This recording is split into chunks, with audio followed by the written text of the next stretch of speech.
গোপালগঞ্জ। আমি মৌসুমী ম্যাডামকে তার মূল্যবান বক্তব্য দেওয়ার জন্য অনুরোধ করছি। বক্তব্য রাখবেন মৌসুমী, গোপালগঞ্জ। জয় বঙ্গবন্ধু।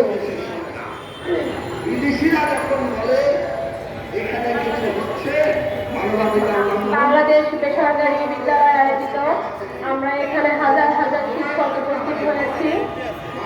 মানবতার মা আমাদের প্রধানমন্ত্রী, আপনার কাছে আমাদের একটাই দাবি, যত দ্রুত পারেন আপনি আমাদের এই বেসরকারি প্রাথমিক বিদ্যালয়গুলো কার্যকরণ করে দেন।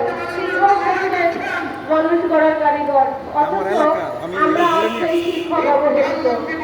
তাই আপনার কাছে আমাদের একটাই দাবি, যত দ্রুত পারেন আমাদের এই বেসরকারি প্রাথমিক বিদ্যালয়গুলো আপনি জাতীয়করণ করে দেন। যতক্ষণ পর্যন্ত আমরা না শুনতে পারবো যে আপনারা আমাদের স্কুলগুলো জাতীয়করণ করে দেবেন, ততক্ষণ আমরা রাজপথ ছাড়বো না। আমাদের একটাই দাবি আপনার কাছে, যত দ্রুত পারেন আমাদের স্কুলগুলো আপনি জাতীয়করণ করে দেবেন মাননীয় প্রধানমন্ত্রী।